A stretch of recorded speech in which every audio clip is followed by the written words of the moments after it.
What's up, everybody? I'm Kyle Carlson, and this is the Rollback BMX Podcast, the number one BMX podcast in the universe, according to me. Today's guest is none other than Jamie Bestwick. In my humble opinion, Jamie Bestwick is the best vert rider in the history of BMX, and he's also a pretty great guy. Jamie recently accepted a position as a coach of the UK's Olympic team. We discuss this new job, the current state of BMX vert riding, his current relationship with riding at 47 years old, and much more. And here is my conversation with Mr. Jamie Bestwick. God bless you, Kyle Carlson. Thank you. So, am I correct in understanding that you're the coach of the British BMX freestyle team? I'm not the coach. Richard King is the coach. I'm a support coach. So I'm helping the riders out with, planning for these contests. Kind of getting them through what it takes to kind of ride at this level. Giving them some insight, giving them some kind of tools to come and compete and kind of get the best out of themselves. We're kind of heading into unknown territory with the Olympics. And I guess they've kind of, everybody's recruiting people with kind of prior competitive knowledge. And hence that's why British Cycling got in touch with me. Well, I guess I look at you and your life, and you're a busy guy. You're still an active competitor. You own a couple of successful businesses. It's none of my business, but I can't imagine you're hurting for cash. I think you've done quite well for yourself. What made you want to take something like this on? You're clearly not doing it for money. Why would you want to dive into this? I'm just doing it for the vested interest of the riders. I have an interest in seeing BMX grow from the Olympics. And, and there's so many sides to that coin, but, anytime BMX can be portrayed in a good light, that translates into, new riders coming into the sport, bike companies selling bikes, and people just generally stoked on BMX. That's a good thing. And that's why I want to help these riders, kind of make the Olympic show the best it can be. Essentially they're the guys who are going to go and compete for the gold medals. And the viewers at home are going to sit there and they need to be wowed by what's going on. They need these riders to bring the best selves forward on the day and bring the biggest tricks in BMX right into the viewer's home. And we need to walk away with that, feeling of we went there, we absolutely competed at the highest level, and BMX was represented to the fullest, to the best it can be. So that, everything that comes after that is more BMX in the Olympic Games afterwards. Why not get dirt in there? Why not get flatland in there? That's ultimately the goal. More and more and more Olympics. Look at snowboarding. Snowboarding was kind of like, we don't need the Olympics. Olympic needs us, blah, blah, blah. And, for a minute, it took a minute to kind of, really find some traction. There were some hiccups in the beginning, but, learn from their lessons, make BMX a success straight out the gate. And now, look at what snowboarding has become in the Olympics. It's probably the number one watch sport in the Olympics. And because of that, snowboard parks are full in the winter. Indoor snowboard facilities are filling up all throughout England. That's the knock-on effect of it. People are buying product. People are getting stoked on, all these different names popping up in these different areas of action sports in the Winter Olympics. And now we move into Summer Olympics. Why not have that same, kind of impact through what we do, through the BMXers? Because we've got some incredible talent in BMX, and they need to be in front of every house in America, in fact, throughout the world. Is this something you thought you would see in your lifetime with freestyle BMX in the Olympics? It's something I wanted to see, absolutely. And, I'd be lying if I didn't say I wanted to be in it. Why wouldn't you? Nyquist, he shares the same opinion. Nyquist he can still get there. He's still flirting with the idea. He is still flirting with the idea. But it's like, this was a consideration 15 years ago. We're going to the Olympics. Let's put something together. Let's get us into the Olympics. I could have possibly have been competing in London in 2012. But here we are, we're moving into 2020. And, for me, I couldn't be more stoked and more proud, that to see the level of riding that's going on now and the riders that are kind of making inroads into being Olympic athletes. So, yeah, I mean, I'm stoked we're going. So what do you say to the school of BMX that seem to think this is a negative? I'm guessing you share the same opinion I do, but I'd like to hear when people say this is a bad thing, it's killing the spirit, it's the wrong people. And I've heard this from all sorts of different people. Okay. I mean, what would you say to somebody that says that? What would I say? Okay, well, then you obviously see FIS as a negative contest, because these people are the ones that are helping, forward the movement, along with the UCI. And everybody, we're in Montpellier this weekend. There's going to be 20,000 people on the embankments watching the contest. I've never been here before, but what I can gather from every rider here is it's like nothing you've ever been to in your life. It's the most incredible thing. So if this is a negative, you got me. I don't know what to say. I completely agree, and I think there are different outlets in BMX, and it's, if anything, going to make those other outlets flourish as well. Yeah, absolutely. If we go to the Olympics and all of a sudden we have 10 million new participants in BMX, they're all going to be looking for bikes, they're all going to be looking for parts, and they're all going to be looking for what their favorite rider is into. And that translates into healthier bike companies, more people, outside the industry getting interested in BMX sponsorship, BMX competitions. And you know what? If you've got an axe to grind against all that, again, you got me. A healthy bike company in this climate is a good bike company, There's very few of them out there. Absolutely. And I want to see every one of those guys making money. I don't have a bike company. I don't have skin in this game other than I'm still a competitor. I'm still riding for great companies, but I want to see bike companies flourish. Who wouldn't? All the years they put in and sacrifice and the money they've lost and the little bit they've gained, all that blood, sweat and tears. It's like, absolutely. I want it to be healthy. I want you to be flush. I want you to be able to go out and get your dream riders and to make a good living for yourself because you've earned it. And if we can earn it off the back of the Olympic movement, sign me up. In fact, sign them all up. Were you familiar with the riders that are currently a part of the British cycling team before you started this gig? Yes, all of them. Is there any one or two that you think people really need to keep an eye on that they may not be familiar with? Obviously, the world knows Alex Colborn. Some of the other guys might slide under the radar a little bit, but who do you think is kind of a dark horse in there that really has something to bring? I think you need to get familiar with the name James Jones. This kid is from Wales. He's an absolute powerhouse. He's definitely a character, much like Jack Clark, and once, they've reached their full potential, which, is going to be the Olympics, then, they've got everything they need. They just, they're gaining experience every time they turn up at a contest, and I think they're definitely riders to watch. I mean, this weekend, just the names that were thrown around on the course after practice, a lot of English guys' names. Ben Wallace, James Jones. They went out there and honestly, if they gave trophies out for practice, they'd have probably walked away with a couple trophies today. They don't give out trophies for practice. That's a shame. That's a shame. I'll try and win more practices. Yeah. How about the girls? I see there's 2 girls on there. There is. There's Charlotte Worthington and there's Emma Finnegan. And, Charlotte is an incredible talent. And, Emma, I first met them both at the training camp in North Carolina. And, they're both phenomenal riders. Unfortunately, Emma's succumbed to an injury which took her out for 6 weeks.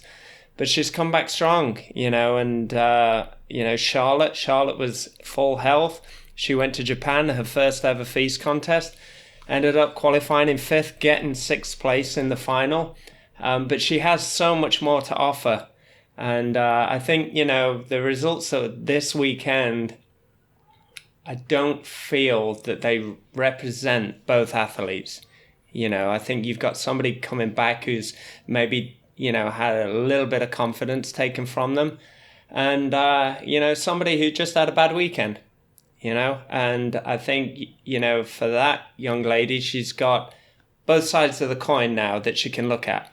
She's got a great weekend in Japan and maybe a not so great weekend in Montpellier. And, I think she's the kind of person they're both the kind of person that will go back and they will just, they will take on board the lessons learned and, they'll get to work. They're hard workers. And Charlotte is so talented, so talented. I definitely feel she's kind of, when she realizes how much talent she's got, she'll be at the sharp end of the standings. Changing gears, are you still actively riding on a daily basis? How many times a week? I see you on the internet. Yeah, I'm riding as much as I can. I even try and bribe Ronnie Napolitan with cash, to come ride with me. But it doesn't seem to work. He loves the mountain bikes. He loves coffee and mountain bikes. And, I saw him riding a BMX bike about a week ago, and he was doing incredibly well. Yeah, in Sydney. Made a final. Yeah.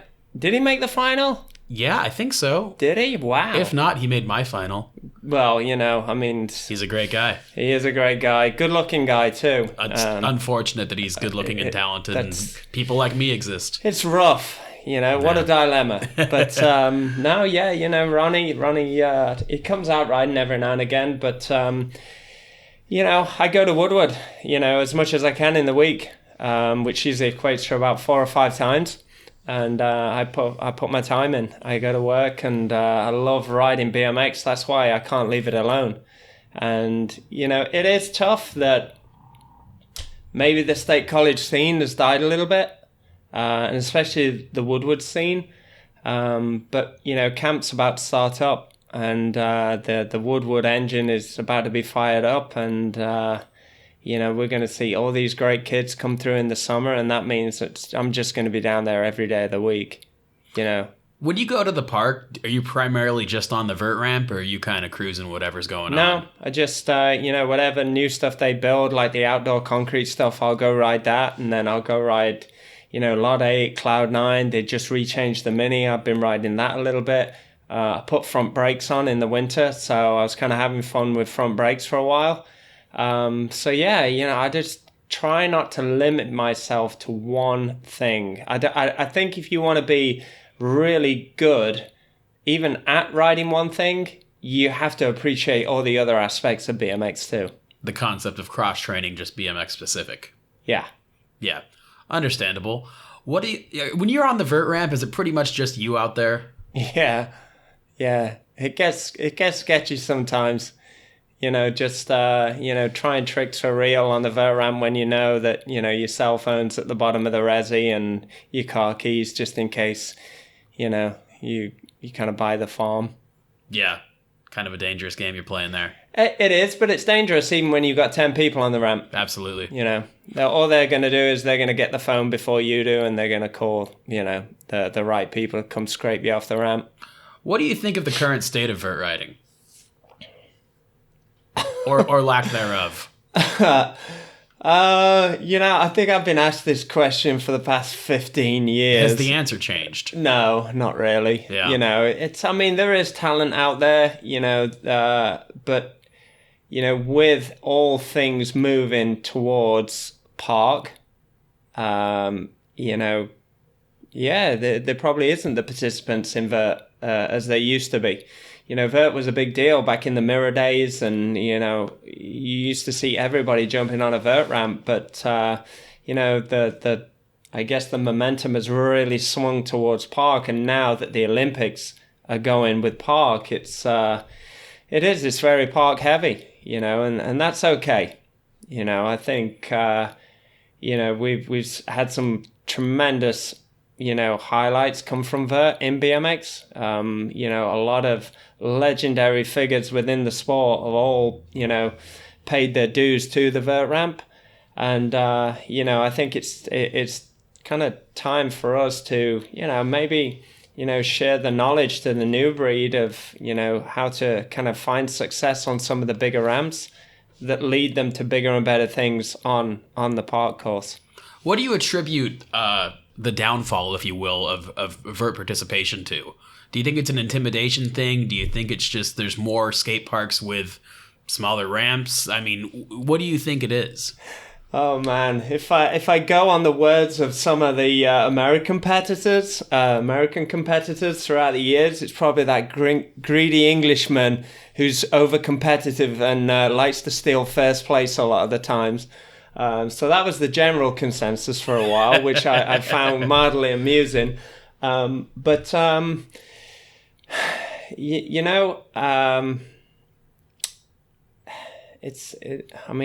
how many mega ramp riders there are. Yeah. Who wants to jump into mega ramp? The consequences are absolutely dire if you screw up on there. So, Vert's pretty similar. If you screw up on Vert, it's gonna cost you. That's enough of a deterrent, to put people off. Yeah. I guess it was, it's kind of a, I don't know, is it a hard man's game? It's like... It seems to still be blooming in skateboarding a bit, but it is, but you wouldn't... Going to the X Games, it really doesn't reflect that. We don't have those. You remember a few years ago when Mitchie Brusco and Jagger Eaton and all those kids came through on skateboard Vert, and it was like, whoa! They were brand new, and they were children. These little children are coming in, and they're riding Vert, and they're doing 540s and stuff like that. Yeah. But all of a sudden, they grew up, and nobody cares, and you're kind of back to square one again. Yeah. And there's not that replenishment of new kids coming in. And, it's same with the Mega Ramp too. Same guys are showing up to ride the Mega Ramp year after year. Same with BMX, same with Vert. And you also have to attribute too that, BMX Vert is a group of 8 riders that really offers no growth. So what's the incentive for somebody new who really wants to get into Vert? What's the incentive for him to get into it? To sit on the sidelines for gosh knows how many years, waiting for somebody to pick him in the ballot for X Games. Yeah. It's kind of soul destroying, really. There's no incentive, but for Pog, you can go out, you can ride half a dozen bike contests throughout the year. You can go to the monster contests and ride the dirt jumps and stuff like that. There are avenues to where, you're going to get that visibility, and with Vert, it's not so much these days. So do you think if X Games takes BMX Vert out, it's essentially dead? I don't know. It'll never be dead in my eyes. Yeah. It's like, I'll always ride Vert. I will always go down a Woodward. I'll always touch the Vert ramp. I'll always get stoked when I see a picture of people riding Vert, in a magazine, on online video or anything. So it will never be dead because people will still ride it. But from a competitive standpoint, it won't be included anymore. So it's like, when X Games took out Dirt, was Dirt dead? Absolutely not. No. So people still rode Dirt. They found a way. X Games actually did get rid of Vert once. I remember that. Remember that? And then, thank the Lord that the skateboarders actually stood their ground and said, hey, we're not showing up if there's no Vert. And all of a sudden, thanks to the skateboarders, Vert's back in. I think BMX could take some notes from that about sticking together and standing your ground. It doesn't hurt. Yeah. It doesn't hurt. I think, sometimes BMX doesn't realize how many aces they have up their sleeve. Yeah. How do you feel regarding vert riding to actually be the best at something? There's literally, I'm not the best at anything. You're literally the best person to ever do it. Well, you know what? I would say I've been the best competitor And I don't blow my own trumpet very often. I don't know, man. I've seen I've seen 12-foot inverts and stuff. That goes beyond competing. Okay, but I think I've done really, really well. I've got a great track record at contests. Okay, so you have to kind of look at this from different sides. So I have a great track record of contest wins. So maybe I am the best competitively. There are other guys, you look at Matt, and Matt has just been an enormous progression earlier on in the sport. The stuff he was doing in his early videos and in the contests years and years ago, that was the best. He was the best at doing all that stuff in that time. So you're looking at two separate things, and then you've got Dave. You throw Dave in the mix, and Dave was the best at X Games. That included Vert too. He was like, he was Mr. X Games himself. So, I don't, while I may consider myself, maybe I have been the best competitively in Vert, I can't. Vert has been too big to kind of, push that onto one person. You kind of have to split it up.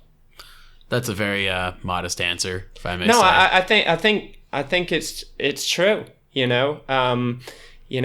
There's me and there's Dave, and then there's been Matt, and we've all spanned different kind of periods of time in riding, and I think we've both equally held very important roles in vert riding. Matt definitely, without the progression that he made, he opened a lot of doors and made a lot of things happen with trick-wise and whatnot. Absolutely. The not stuff, not even just in vert, just in BMX in general. Just BMX in general. The stuff, I always got kind of drawn towards his vert riding, and the stuff that he did in vert riding was just like,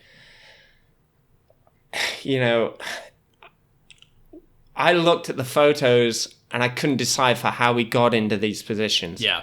And it was like, oh my gosh, like, how did he even do this? The first time I saw him ride, I remember losing my voice, because I screamed that much. And it was kind of like, seeing Dave then ride. And Dave was a different kind of rider. And he was just, where Matt was super aggressive, Dave was super dialed. And it was like just watching this awesome performance. But he was also this massive marketing machine. You actually bought into the kind of the Dave mirror show. And, while Matt brought the progression and the tricks, and, he really, set a heavy foundation in BMX, Dave then kind of carried the torch and took it way beyond. Dave got everybody sponsors. Dave was like, he's got Slam Jim, he's got all these different sponsors on his helmet, and all of a sudden everybody from the outside world, if they can't get a sticker on Dave Mirror, they're like, hey, I want a sticker on that angry Canadian Jamie Mirror. Or they want that stupid Englishman Jamie Bestwick, or they want Simon Tebron, or they want Pat Miller, or they want this, or they want that, and all of a sudden everybody's actually making money in BMX Vert.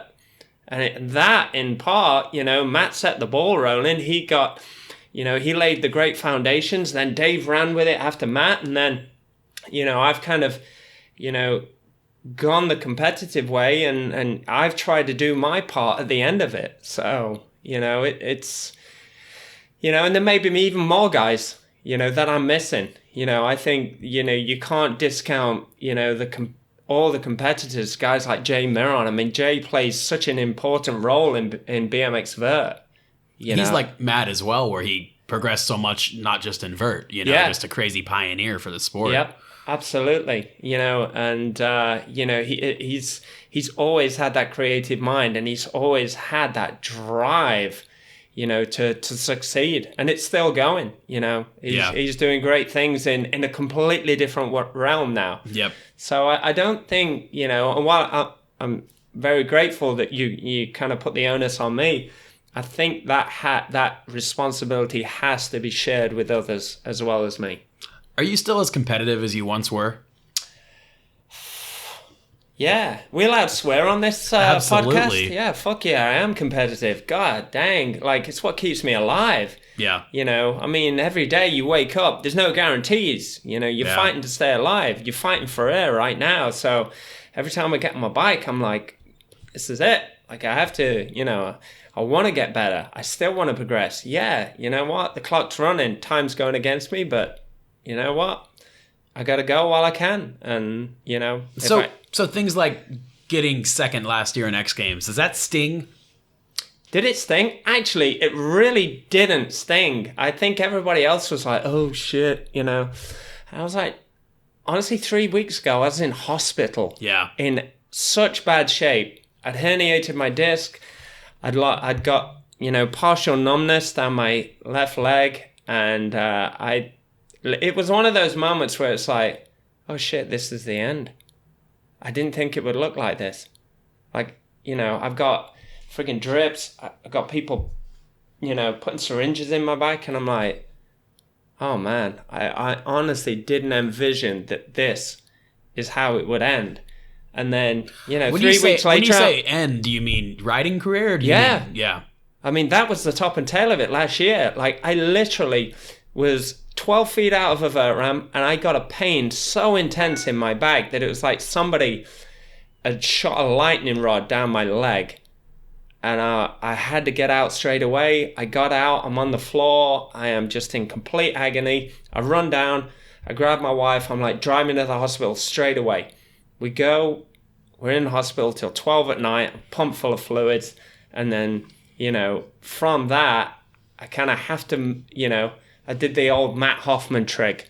How can I finagle something to make a body part work? And I've got like knee braces, and I've got bands around my leg to make sure that my calf muscle is constantly tense. And then I'm trying to get my quad muscle to work.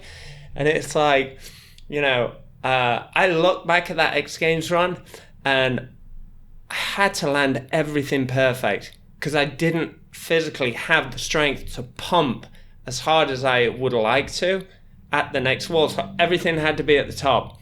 Hence why I hung an alley-oop 5-whip with the back peg, you know, and I was laughing about it. I was like, oh my God, that's too good. But then, you know, everything afterwards, I kind of, you know, I didn't land as smooth as I could. And, you know, when a foot blows off, it's like, you know, that you're struggling. You're trying to catch up. So, you know, does losing a contest sting? No. Not at all. You know, wind the clock back 10 years ago, yeah, it probably stung a lot, you know, but then we had different characters in them, you know, we were quite abrasive back then, so yeah, there was probably a lot more to play for back then than there was now, but, you know, if somebody rides good and they ride better than you, they deserve to be ahead of you. Absolutely. You know, and that's the top and tail of it. You know, you can't be mad. You just have to look at, you know, the circumstances of the day and whether or not you deserve to win or you deserve to get second. And on that day, yeah, you know, I deserve to get second place. How are you feeling this year going into, you know, X Games is around the corner? I feel great. Actually, you know, everything's working again. And, you know, I've just been healthy for a long time. I'm happy. I'm riding vert. I'm coming out to contests that I've always wanted to come to, you know, because of BMX. And how great is that? You know, it's, you know, never been to FEAS, always seen the buzz around it. Here I am. I'm going to witness, you know, the most amazing mini ramp contest. A spine mini ramp contest in this day and age, it only happens at FEAS. So to come here and see guys like Webby and see the new Russian kids like Nukolin and all those guys and Durs, to see them rip that mini ramp that I've watched on the live feed over and over and over again. Yeah, you know, I'm stoked. Do you find motivation in your own riding and performance from coming to events like a FEAS? How can you not get motivated walking away from one of these events? I mean, going to the monster events this year, you know, and actually I was talking to Jake Laver earlier on today, and I'm talking to him about the trick that he did for the best trick. It was insane. It was, and I was talking to him about it because he was like, it never normally looks like that. It just looked like that on that jump. And I was like, Jake, You did a decade, 2 tail whip, and then did a 360. You didn't half decade, half whip, 270 out. I'm like, every trick was a full trick. I'm like, and that was just inspiring. Like, I went home from that and I was like, wow. Like, how insane is that? Like, if I don't think there's been one of the monster events, the dirt event contest that I've been to that I haven't walked away inspired. Like, it just sent, like, every contest, and it was kind of getting old with some of my friends back in state college. Every contest superseded the other one. I would come home and they're like, how's the contest? The contest was insane. I've never seen that level of riding. And that was Anaheim. So go to the next one in Phoenix. How's the contest? I've never seen a contest like that before. And it was almost like Groundhog Day again. But it literally was just the most inspiring stuff you've ever seen. Go to Hiroshima. Brandon Lupos. I was about to say Brandon Dosh. Hey, what's up, Midwest? And, Brandon Lupos' first run. Holy smokes. What a barnstormer. I mean, literally nobody could catch him after that run. I mean, when you get to see things like that, it's like, if you don't get inspired by that, then, maybe it is time to hang up your bike. Like, it just gives you, it gives you thoughts that, maybe, spending a winter somewhere cold or, kind of somewhere where you're kind of lagging in your riding, it gives you that jolt, that push in the back, like, hey, go again. Like, go home, go again. Get fired up, do some stuff. Like, get stoked. Recreate his moment in your own riding. Are you still learning new tricks? Yeah, believe it or not, I am. They might not be like, there's some that I've had for probably 10 years. I've always heard about the secret lists and the secret sessions. There's no secret and... list. I mean, I'll quite happily reel them off because there's some that I've had to give up. Because there's some contests where I went and it was either one or the other. And the air before it determined which one I was going to do.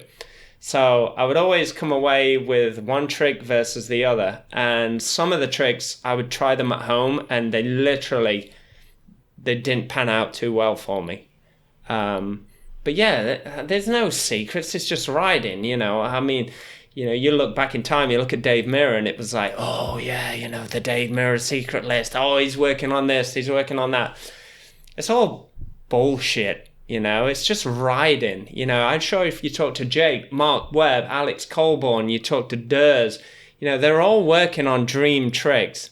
It's just whether or not they can actually land them. So is there no truth to all the stories I've heard over the years of you just going and doing 10 double flares on the resi that day or 10 no-handed nines? Oh yeah, I did all that. I was doing that a long time ago. Yeah, no. I'm actually, I only ever did one double flare on the ramp, and it happened to be the wrong day. I was riding in Vegas, and I wasn't particularly riding well, and the ramp was kind of slick. And one of those contests at the Hard Rock. Yeah, I did it at the Hard Rock contest, and I was like, man, why have I left it to today? I was, I'm not riding that great, and there was probably no chance I was going to land it, but I committed and did it anyway. But you pull it or did you slide out? No, I just slid out. That's what I thought. Like, I actually, kind of after seeing it and reflecting on it, I was like, why'd you slide out?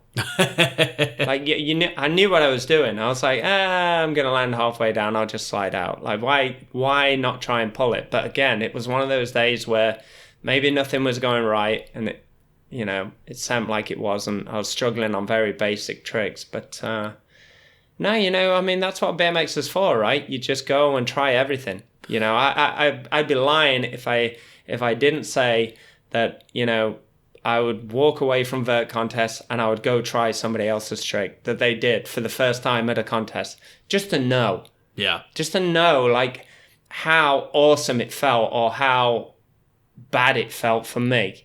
Just to kind of find that kind of reaction, and kind of relive their moment. Like, I'd watched it, I saw how awesome it was for them, how happy it made them, how it progressed their own riding, and then to go home and try it and go, wow, like, Yeah, no wonder he's stoked. That's a gnarly trick. You still feel like if you're sitting on the deck and you need to deliver, you still have those double flares on lock? You still have the 900 variations on lock? I don't think I have 900 variations on lock because I changed the way I do 900s.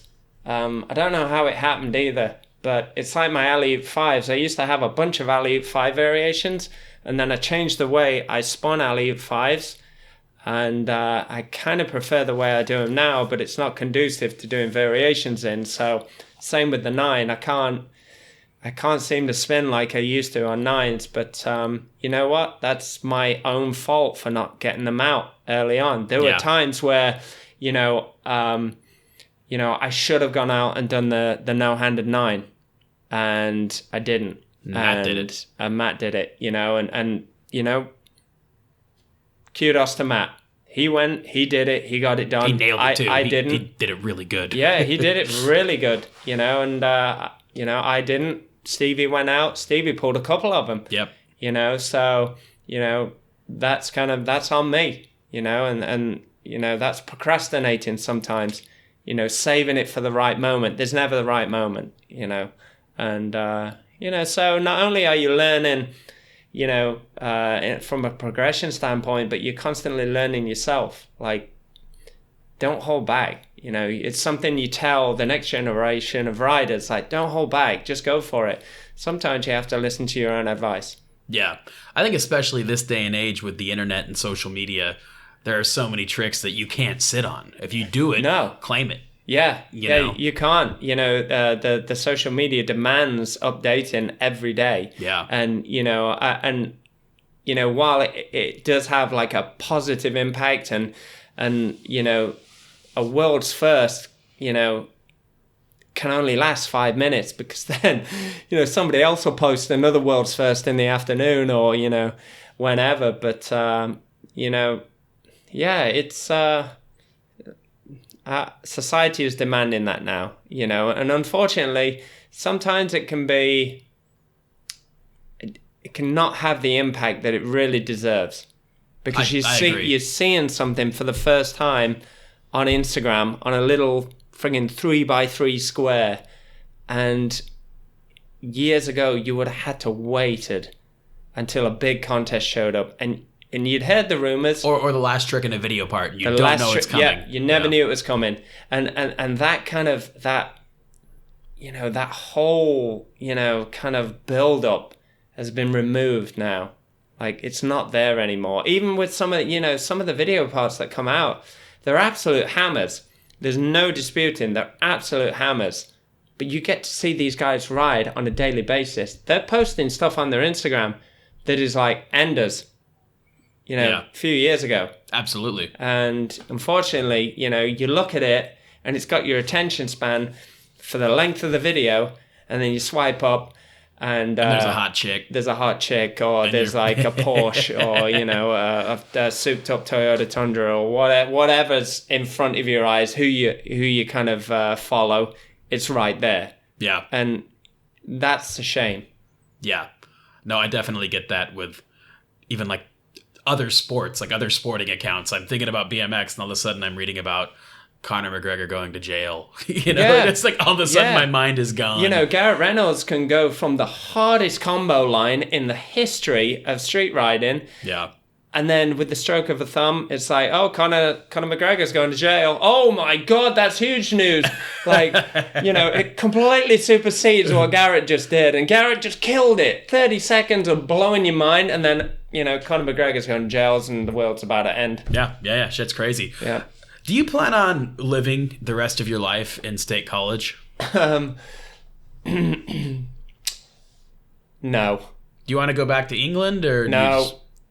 What do you want to do? I want to move closer to you, Carl Carlson. You live in San Diego, right? Yes, I do. I like San Diego. Come party. See, San Diego's warm and doesn't have snow, and it's close to Mexico, and I really have a fondness for Mexico. I love that place. The Baja Sur. I've grown to love that place, and I'd be more than happy to kind of live, there or thereabouts in San Diego. You're welcome. Anytime. I'll be making inroads in the subsequent years. Sorry, Ronnie. What? So you have the coffee shop and your wife has the fitness studio? Yes. Are both those going well? Yeah, they're going well. They both take a lot of work to run. Are you involved in both? I am, but more in the coffee side of things, just because I work out in my own time, but I don't teach at my wife's studio, and she is incredibly good at what she does. She's probably one of the world's best yoga teachers. I've heard stories of her just kicking dudes' asses. The funny thing is she's like 5'2", and she's not like some drill sergeant or anything like that, but she just has a unique way of putting people in the hurt locker for just long enough that it pisses them off, and then she kind of guides them back into the comfort zone again. So you could actually go from like really liking her to friggin' hating her to really liking her just again. Just a flurry of emotions. Like, holy crap. I think, the times I've taken, some of her classes, like, I've loved her. I wanted to get divorced, and then I'm like, fell in love with her again. Oh, like new love, like it was just, you just met her again. How'd you get into the coffee game? Is that something you were interested in for a while? The coffee game was, that's the culmination of like a 17-year project that I've kind of had, maybe more now, maybe 20 years. It started in England. I walked into a motorbike shop, and they had a cafe in the back of the motorbike shop. And in the motorbike shop, you could watch motorbike races. There's all this memorabilia. And then there's coffee and tea and some kind of, like light food. And I can remember being in there and I was like, wow, like this is really cool. Like what an awesome idea. Who would have thought about doing this? And then, throughout the time I've been lucky enough to be a professional BMX rider and travel the world, I've grown, being in America, I've grown into that coffee culture. I come from a nation of tea drinkers, so now I'm in a nation of coffee drinkers. And it's, the specialty coffee scene has really bloomed over the years. And along with traveling the world, I've been able to seek out different places, and to go try good coffees, and to get a Vietnamese coffee, to get a coffee in China, or, to go to Spain, to go to Italy, to go to France, to go to all these different places and try coffee. And it kind of became an obsession. And, that led me to really, finding out, what is coffee all about? Like, how's it end up as brown liquid in a cup? What are the steps you need to take to get there? So, I started roasting coffee, and I started finding out more about it. And so how long ago did you start roasting? Oh, about 4 or 5 years ago. Okay, so you had this obsession, and this whole thing already kicked off long before you started roasting. Yeah. Okay. Yeah, I was never able to get in front of a roaster, and then a friend of mine, a mutual friend, sorry, not a mutual friend, because you live in San Diego and I live in State College, PA. But a friend of mine said that there's a coffee roaster about 30 minutes away, and I said, "Look, can I come along and see his machine?" And he was like, "Absolutely, come with me next time I go." So we went down and we roasted some coffee, and it was just like it was just a lot of fun. And I was just completely enamored, and I was just asking questions like, why does it do this? Like, how do you do that? Like, how did you get it to this point? Like, why does it taste like this? And so all these questions kind of, I found the answers, and I was like, I really need to do something like this in the town that I live in. And, I made it happen. So was there nothing like that in the town before? Not really. I mean, there were specialty. There is, kind of a couple specialty coffee shops, if you can say. But, I always used to go drink there, and I wouldn't say it was a great experience, And being in, BMX for so many years, the one thing I've always enjoyed is the experience. Yeah. You come to a contest, it's a great experience. Like, how about delivering that on something else other than BMX? I know how to do it in BMX. Let me do it in another area. And, you know, that's what I did. I kind of went after the community. I built, you know, its own community around the shop, and I wanted to educate people and, you know, go on that educational journey with them throughout the coffee calendars and throughout the coffee countries, you know, bring in all these different things and just, you know, expose people to things maybe they've never tried before.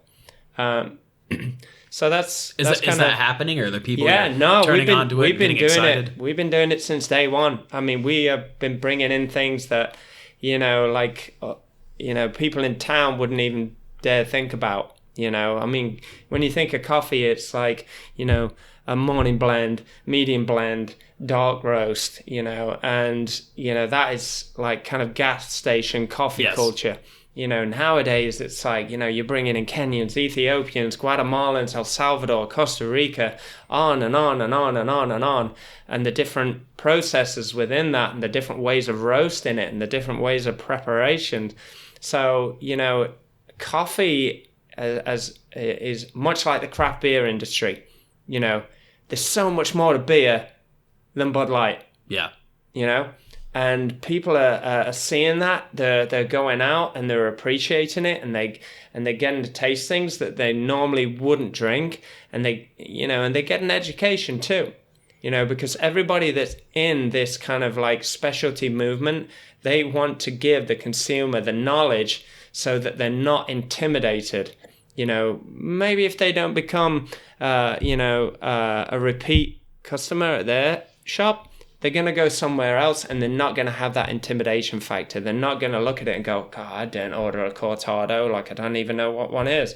You know, so, you know, just that's what we do on our behalf. You know, we kind of break down those walls. We give them the education, and we just, you know, kind of deliver a great product. So throwing it back to that first motorbike shop you went to that had coffee and tea and small plates of food, are you showing motorbike races or anything? Is there any connection to that, or is that just... They'll probably be watching Feast this weekend at the shop. Yeah. We had Simple Session on. We have, like, you know, some of the big mountain bike events, the downhill, the free ride contests, you know, Rampage, and then we have X Games. We kind of just, we go for the live feeds. You know, we watch the live feeds. We put some of the recap stuff on that's on Vital.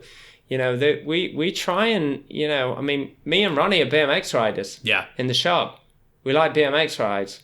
You know, we watch BMX all the time. You know, so it's kind of like, it's our shop. We have a TV. If you don't want to watch it, enjoy your coffee and, you know, just watch the world through your laptop or, you know, your iPhone or whatever it is. But, you know, we're in the shop, we're kind of getting some work done, and, you know, yeah, of course, I want to watch some riding. Why not? It helps, makes the world go round. I heard a rumor you might be opening a second shop. We want to, you know, I'd like to order, you know, sorry, I'd like to order. God, I feel like I'm at the shop now. Yeah, I'll take a black coffee. I could actually use a black coffee right about now. So could I, then. Yeah. Yeah, I want to open multiple, you know, shops. I'd love to open one on the West Coast. That would be awesome. You know, the wholesale side of things that we're getting into is really big too. So, you know, we just, you know, we're probably the only BMX coffee company out there per se. You know, we don't really tout ourselves as like, we're the only BMX coffee company in the world. You know, it's just, we sell coffee to everybody. You know, that's what we love to do. You know, we hook our friends up with coffee. We sponsor mountain bike teams, and, you know, we really want to help out like local, you know, BMX riders, and, you know, just do as much as we can within the constraints of, you know, our budget in the industry. Yeah. And, you know, the bigger we get, the better it's going to be. You know, we're going to be able to do more and more cool things. So, you know, yeah, I want to open 10 more. I'd love to be as big as Starbucks. Why would you not? I don't know nearly as much as you do about coffee. I know quite little. But Could you actually run a business of that scale in the coffee world and keep the same quality?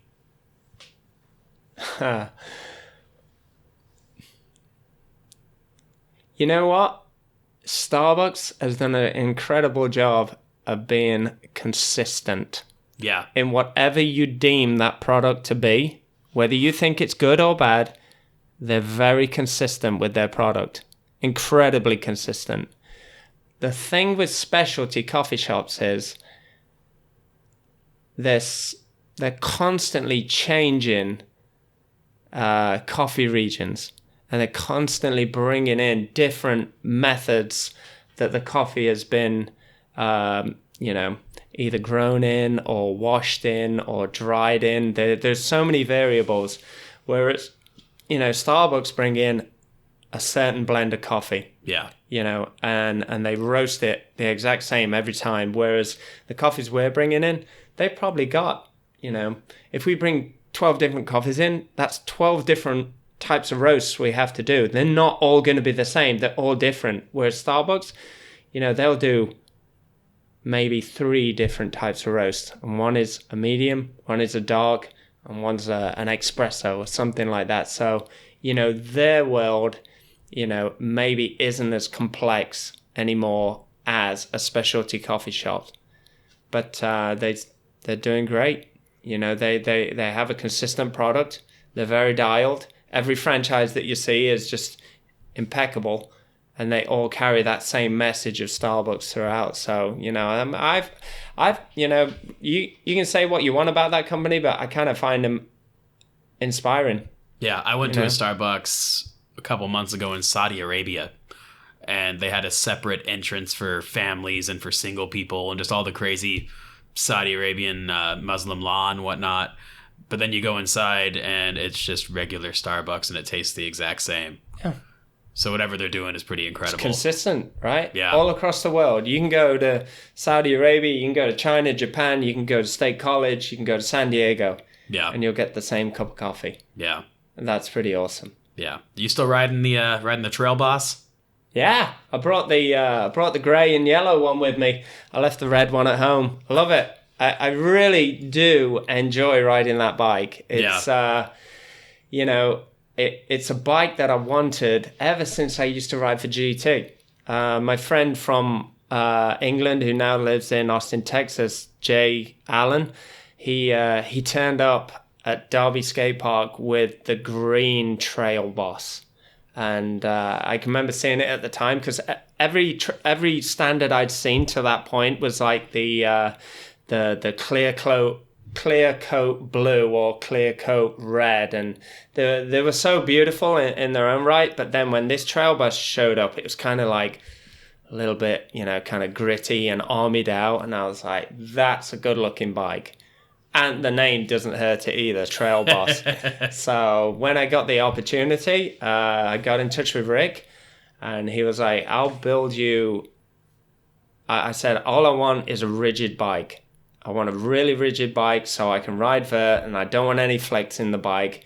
He's like, I'll build you a bike. I've got you. And, he now builds me Trail Bosses, and they're absolutely a dream to ride. How many have you had?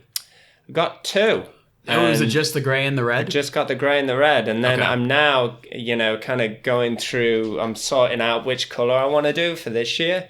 Because I'm kind of like, I don't know, I like colours. Yeah. I always like coloured bikes. I just don't seem to be a black bike kind of guy. Yeah. I've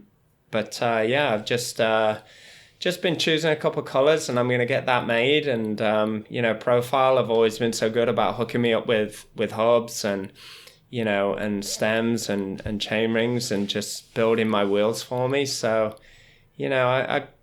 I'm really happy, riding. I mean, I've always been happy riding BMX. Like, ever since my dad bought me a 99-pound bike back in England, it's always made me happy. So, here we are in 2018. I'm about to build up another new bike, and I'm just happy. Like, BMX just makes me happy. Who are your sponsors right now? Who do you actually ride for these days? Well, I ride for Monster, Toyota, Alpine Stars, Bell, and then, Standard, Profile. And then, obviously I rep the coffee shop and my wife's business. And then a company called Swiftwick, they send me products because I ride road bikes and mountain bikes. Yep. And they saw me wearing their socks and, they kind of hooked me up. They actually sponsor Corey Martinez too. Okay, I was going to say I've heard of him, and that's why. Okay. It was kind of wild. Corey got in touch with me and he was like, yo, Swiftwick want to sponsor me. I was like, good for you, man. That's awesome. Get free socks. Yeah, buying socks sucks.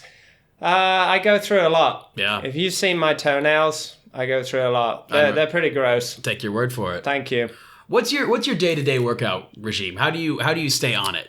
How do I stay on it? Right, here's the daily. So get up, eat breakfast, go to the gym, go to the shop, go to ride, come home, ride road or mountain bike, and then spend the rest of the time with the family. So you're basically getting 2 workouts a day every day? 3. 3. I mean, I don't look at my age as like some factor that's going to take me away from doing all these things. Yeah. 2 times out of the day, I'm riding bikes. That's great. Having fun. Having a great time. And then, if it's a small price to pay that, I go to the gym in the morning just to keep strong, then that's great. Yeah. My wife, I take her yoga classes at the weekend and she taught me how to stretch properly. Which, the older you get, your knees go, your back goes, but even if you were young, you should be doing this anyway. You really should be taking care of yourself. So, I just, like I said, just a moment ago, I love riding BMX. So I'll do anything I can to keep myself riding BMX. How old are you now? I'm 47 this year. Still feel great? Ready to keep it moving? Feel awesome. I tapped out the height pole on the down whip the other day. I was like, still got it. I still got it, everybody. I'm good. I'm good. That's over 12 feet on the height pole. I'm okay. That doesn't suck. That's all right, I'm going to hit you with one final question here. It's a very important one. Who is your favorite rider of all time? Oh my gosh. Gotta name one. Oh my. It's so hard. It is. I'm putting you on the spot. You are putting me on the spot. And, I'm going to reel you off now, like 10 different guys that I love to watch. And they're all amazing. And it changes from contest to contest. And I will assume the first guy you list is your favorite. Yeah, probably.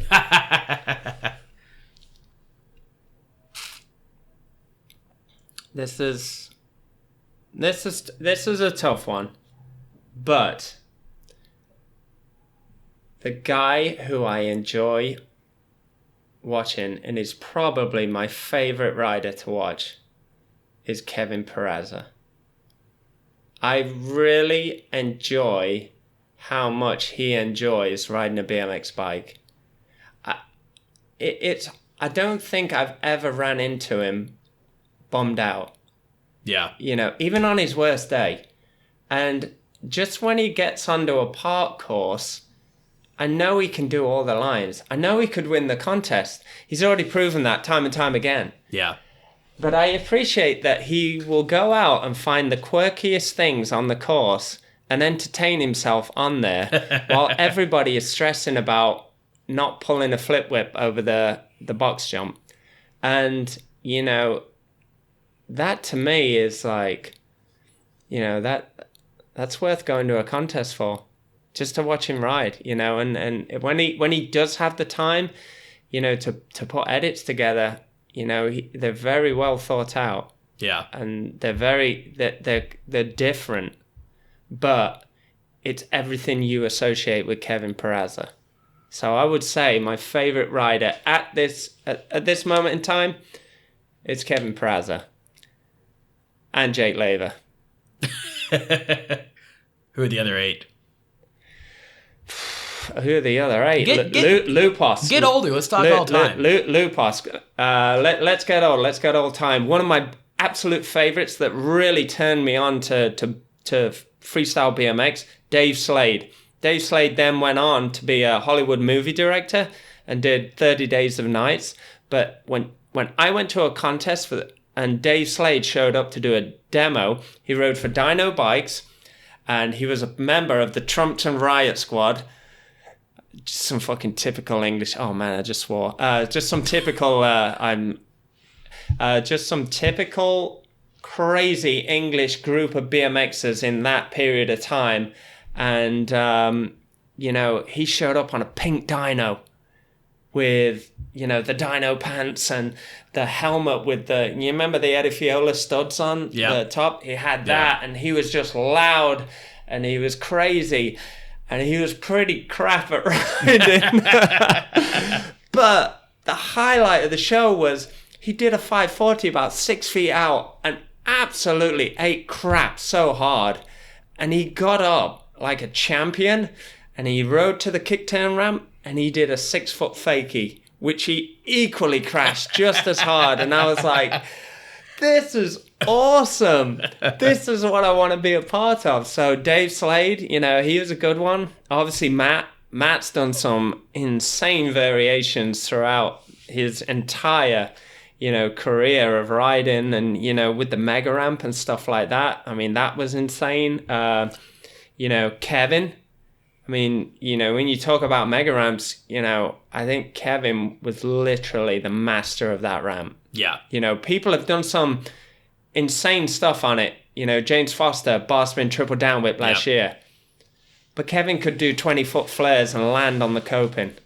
Smooth as glass. I remember seeing him just do 15 to 20 foot no-handed flares. Just like so smooth. Yeah. Like it didn't make sense. He was just so high. Like it was all proportionate, know? Like it looked like a regular guy airing high in a normal quarter, but it was Kevin going 20 foot upside down with his hands off. Just holding the no-hander. Yeah, forever. Yeah. Yep. Just seeing him ride that ramp, just brought everything into perspective about that guy. Yeah. He was just super gnarly. Yeah. And he thrived on it. He thrived on that ramp. So, Jay Miron, another favorite, he just had this kind of air about him. You never really knew which Jay Miron was going to show up.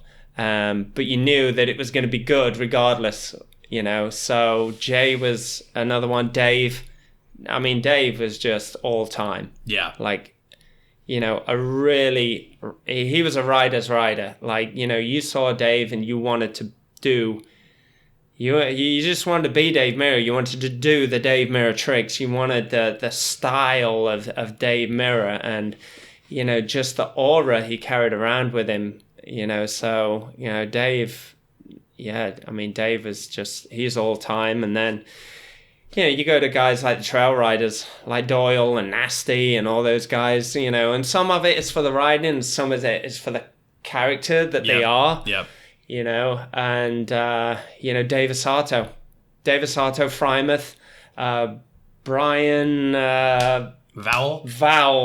Brian Vowell, like all that era of mini ramp riders, Kurt Schmidt as well. Yep. They were just amazing. And I haven't even scratched into any of the European riders. You got Carlo Griggs, you've got Scott Carroll, Tabron, so many great riders. Stefan Geisler, the crazy guy from Germany, just all these people just all make up like your favorite rider list. You got guys this weekend that are absolutely going to blow your mind.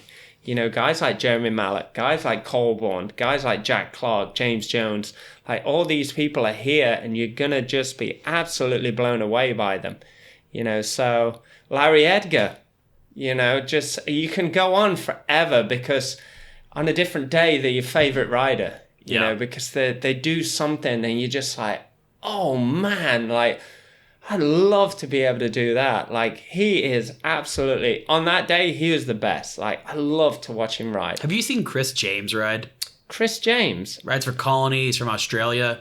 Goes about 5 feet higher than everybody else. Did he ride that Vans contest last weekend? Yes. Yeah, then I saw him. He was absolutely roasting everything. You would be a big fan of his. He's one of my favorites. Is he goofy-footed? Yes. That's quite hard for a goofy-footed rider too. Yeah. To absolutely roast ramps like that. Only guy I can, kind of remember doing similar things was kid from England. Cusin? Dean Cusin. Yep. Yeah, he used to bar spin on his way towards quarter pipes at Mac 10. That was awesome. Yeah, that was really good. I was a big fan of his. I still am a big fan of his. Yeah, great guy. Yeah, no. Really great guy. So, yeah, sorry. I mean, I've got to go with Peraza, But then again, I have left out, Reynolds, Chad Curley, Dennis Ennison, Ty Morrow, Dakota Roach, and on and on. Baby Keith. And on. If we're talking all time, it's got to be Baby Keith. I didn't even say Daniel Durs, But Daniel Durs is in love. I saw him with his girlfriend tonight. He is so loved up, But, hey, everything changes. That's progression, right? Or degression, but either way, it's change. All right, Jamie, you good? Nice. All right. Merry Christmas. Thanks, Jamie. All right, that does it for this episode. Follow Mr. Bestwick on Twitter and Instagram at Jamie Bestwick, no space. And remember, it doesn't count if you don't pull the rollback. Goodbye, the rollback. Goodbye, the rollback. Goodbye, the rollback. Goodbye.